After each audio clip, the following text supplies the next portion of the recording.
Welcome to our channel. నేను నవీన్. శివశంకర్ ప్రసాద్ గారు థియేటర్లో సక్సెస్ఫుల్గా రన్ అవుతుంది. అయితే ప్రేక్షకుల నుంచి ఎలాంటి అంశాలు తెరపైకి వస్తున్నాయి, ఆ సినిమాలో ఆడియన్స్కి బాగా కనెక్ట్ అయ్యే అంశాలు ఏంటి, లేకపోతే ఎక్కడ మైనస్ అనిపిస్తుంది, సినిమాలో అంశాల గురించి మనతో మాట్లాడడానికి సినీ అనలిస్ట్ హేమసుందర్ గారు ఉన్నారు. సార్తో మాట్లాడదాం. నమస్తే అండి. నమస్తే అండి. చిరంజీవి గారి సినిమా థియేటర్లో రన్ అవుతుంది. ప్రేక్షకులకి బాగా నచ్చే అంశం, లేకపోతే first half, second half, cinema hero heroine, చాలా క్వశ్చన్స్ అయితే ఉన్నాయి. సో సినిమా చూసిన తర్వాత మీ అభిప్రాయం ఏంటండి? అంటే ఒకటి కథాంశం పరంగా మనం అనుకున్నదే, ఇద్దరు అంకుల్స్ ఒక ఆంటీ అనుకున్నాం. వాస్తవం కూడా స్టోరీ కూడా అదే. ఇతను ఏంటంటే నేషనల్ సెక్యూరిటీ ఫోర్స్లో ఆఫీసర్గా పనిచేసే వ్యక్తి. అలాంటి వ్యక్తి ఒక ఇండస్ట్రియలిస్ట్ కూతుర్ని పెళ్లి చేసుకుంటాడు. ఆ పెళ్లి చేసుకున్న నేపథ్యం అంతా ఫస్ట్ హాఫ్లో మనకు వస్తుంది. ఆ తర్వాత తేడాలు వచ్చిన తర్వాత విడిపోతారు ఇద్దరు. ఆయనకి ఇద్దరు పిల్లలు ఉంటారు. తన పిల్లల్ని చూసుకోవాలని కోరిక ఎవరికైనా ఉంటుంది, ఏ భర్తకైనా ఉంటుంది. ఆ పిల్లల కోసమని వేరే చోటకెళ్ళి ఆ పిల్లల్ని కలుసుకునే ప్రయత్నం చేస్తాడు. అది వైఫ్కి కూడా తెలుస్తున్న తర్వాత ఆ తర్వాత జరిగిన పరిణామాలు ఏంటి అనేది ఒక యాంగిల్ అయితే, ఫస్ట్ హాఫ్ అంతా అట్లా పిల్లల్ని కలుసుకోవడం, ఆ కోణంలో ఫస్ట్ హాఫ్ స్టోరీ అంతా జరుగుతుంది. సెకండ్ హాఫ్కి వచ్చేసరికి ఏమవుతుందంటే, మరి తన భార్య నయనతార శశిరేఖ వాళ్ళ నాన్నగారు ఏంటంటే, ఇవి పక్కన మళ్ళీ ఇతను వచ్చాడు, నేను నా కూతురు పెళ్లి చేసి చేయాలని చెప్పి ఒక సంబంధం తెస్తాడు. అతనే వెంకీ గౌడ. ఆ వెంకీ గౌడకి ఏంటంటే ఆయన కూడా ఒక ఫ్లాష్ బ్యాక్ స్టోరీ ఉంటుంది. పెళ్లి చేసుకుందాం అనుకునేసరికి ఆ పెళ్లి కూతురు ఏడుస్తూ కూర్చుంటే, ఏంటమ్మా అంటే, నేను అతను పెళ్లి చేసుకుంటా, నాకు అతను అంటే ఇష్టం అందంట. దాంతో అతనికి పెళ్లి సంబంధం తప్పిపోయింది. నాకు చాలా కాలం తర్వాత ఇదే దొరికింది కాబట్టి నేను ఖచ్చితంగా చేసుకోవాల్సిందే, ఇప్పటికీ నాకు చాలా లేట్ అయిపోయింది నేను అని చెప్పి అతను అంటాడు. దాంతో వీళ్ళిద్దరూ పోటీ. సెకండ్ హాఫ్కి వచ్చేసరికి ఆ స్టోరీ చివరికి ఏమైంది, శశిరేఖ ఎవరికి దక్కింది అనేది ఓవరాల్గా కథాపరంగా చెప్పుకుంటే అది కథ. సో సినిమా పరంగా చూస్తే కలెక్షన్స్ ఎలా ఉండబోతున్నాయండి? కలెక్షన్స్ నైటు డల్గా ఉన్నాయి, మార్నింగ్ కూడా చాలా డల్గానే ఉన్నాయి. దానికి కారణం ఏంటంటే కొంత రాజాసాబ్ ఎఫెక్ట్ పడిందని చెప్పుకోవాలి. రాజాసాబ్కి కొంచెం నెగిటివ్ టాక్ రావడంతో ముందు చూసిన వాళ్ళంతా పొలోమడి వెళ్ళిపోయి కొని చూశారు, ప్రీమియర్ షోలు చూశారు. దాంతో ఒక టాక్ స్ప్రెడ్ అయిన తర్వాత టాక్ వచ్చాక చూద్దామని అనుకుంటాం కారణం కావచ్చు, లేదా పండగకి కొంతమంది వెళ్ళిపోవడం కూడా కావచ్చు. మార్నింగ్ అయితే కలెక్షన్ డల్గా ఉన్నాయి. ఇక ఇప్పటి నుంచి బహుశా స్పీడ్ అందుకోవచ్చు చెప్పలేము. కాబట్టి కథాపరంగా ఏంటంటే ఓవరాల్గా ఒక ట్రయాంగిల్ స్టోరీలాగా నడిచింది. యాక్షన్, మాసు, కామెడీ అన్ని అంశాలు ఉన్నాయి ఈ సినిమాలో. సో నయనతార గారి విషయానికి వస్తే గ్లామర్ బ్యూటీ. సో సినిమాలో ఎంతవరకు పాజిటివ్గా అనిపించిందండి? బాగా ప్లస్ అనిపించిందా సినిమాకి? నయనతార వరకు 100% ప్లస్ అనిపించింది. చిరంజీవి గారు అయితే వింటేజ్ చిరంజీవి గారు మళ్ళీ కనిపించారు అనుకోవచ్చు. మెగాస్టార్ కంబ్యాక్ అనుకోవచ్చు.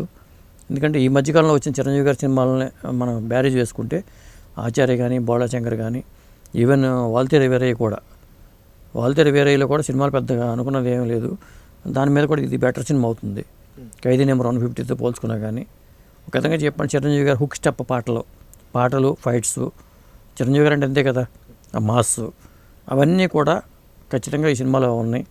ముఖ్యంగా హుక్ స్టెప్ ఆట సందీప్ చేసిన పాట అయితే మంచి పెద్ద హిట్ అవుతుందని చెప్పుకోవచ్చు. ఆ పాట అలాగే శశిరేఖ ఆ పాట కూడా మన భావనే ఉంది, విన్నాం కాబట్టి. మీసాల పిల్ల హిట్టే.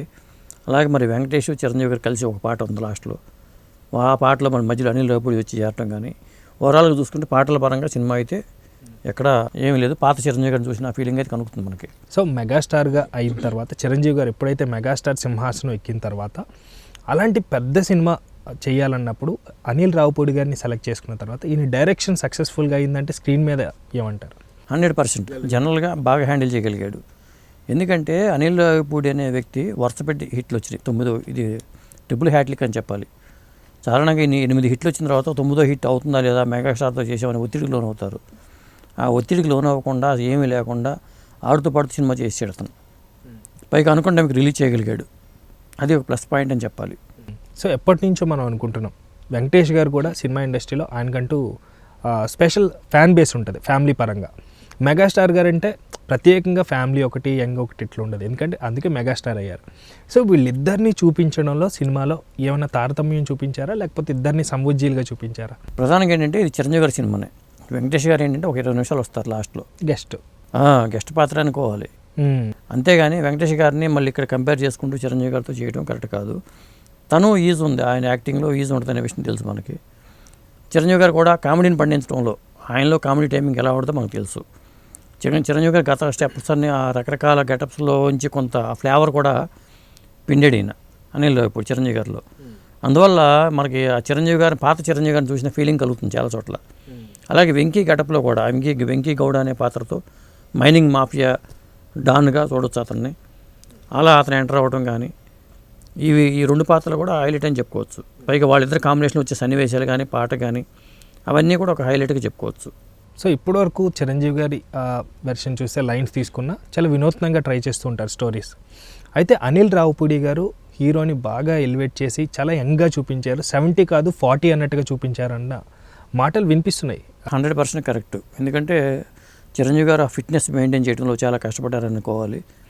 అది మొత్తానికైతే ఆయన పాత చిరంజీవి గారిని చూసిన ఫీలింగ్ అయితే కలుగుతుంది. ఆ పాత గ్రేస్ చిరంజీవి గారిలో ఏ గ్రేస్ అయితే మనం చాలా కాలంగా చూడలేదు అనుకుంటామో ఆ గ్రేస్ అనేది ఈ డ్యాన్సుల్లో కనిపించింది. ఆ ఫైట్స్లో కూడా ఆయన మాస్ అప్పీల్ అనేది కనిపించింది. బాస్ ఈజ్ బ్యాక్ అని చెప్పుకోవచ్చు ఒక విధంగా చెప్పాలంటే. ఒక మాట చెప్పాలంటే మన చిరంజీవి పండక్కి నచ్చేసాడని కూడా చెప్పొచ్చు. ఎందుకంటే ఫస్ట్ హాఫ్ సినిమా చాలా బాగుంది, సెకండ్ హాఫ్ కొద్దిగా డల్ అయినా కానీ అక్కడక్కడ తడబడినా కానీ సెకండ్ హాఫ్ కూడా పాస్ అయిపోయింది. సో సుస్మిత గారు ఫస్ట్ టైం, అది కూడా పెద్ద హీరో అని చెప్పుకోవాలి, హీరో పరంగా చూస్తే పెద్ద హీరో, తండ్రి అయినప్పటికీ కూడా డేర్ చేసి కమర్షియల్ ఎలిమెంట్స్ని చాలా హైగా తీసుకెళ్ళడానికి ఖర్చు కూడా అలాగే పెట్టారు. ఇప్పుడు సినిమా సక్సెస్ అవుతుందన్న మాటలు వినిపించిన తర్వాత షీఈ్ ఎ లక్కీ గర్ల్ అన్నట్టుగా కూడా వినిపిస్తుంది. సో అవి సినిమాలో కమర్షియల్ ఎలిమెంట్స్ బాగా హైగా చూపించారండి. కమర్షియల్ ఎలిమెంట్స్ ఉన్నాయి సినిమాలో, కామెడీ ఉంది.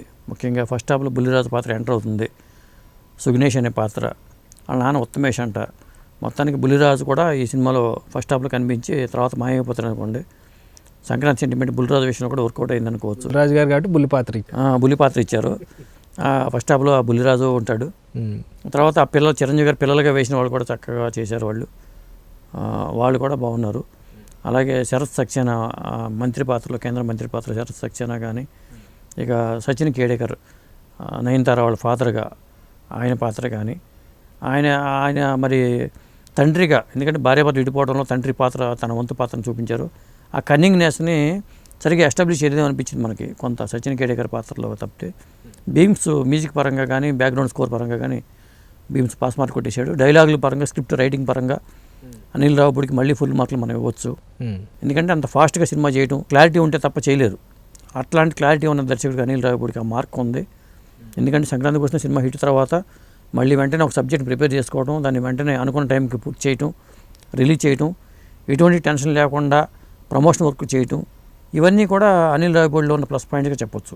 సో ప్రేక్షకులు రివ్యూ అడిగితే సినిమా చూసిన తర్వాత మీరు ఎన్ని మార్కులు ఇస్తారు? నేనైతే 5కి 3.25 మార్క్స్ ఇస్తానండి. ఎందుకంటే సంక్రాంతి పండుగ సీజన్లో రాజాసాబ్ నిరుత్సాహపరిచిన మన శంకర్ ప్రసాద్ అయితే ఉత్సాహాన్ని ఇచ్చాడని చెప్పుకోవచ్చు. రేపు పొద్దున మరి రవితేజ ఏం చేస్తాడు, మురారి నడుము మురారి ఏం చేస్తాడు, అనగనగా ఒక రాజు ఏం చేస్తాడు తెలియదు. కానీ ఇప్పటికైతే శంకర్ ప్రసాద్ తన మార్క్ చూపించాడని చెప్పుకోవచ్చు.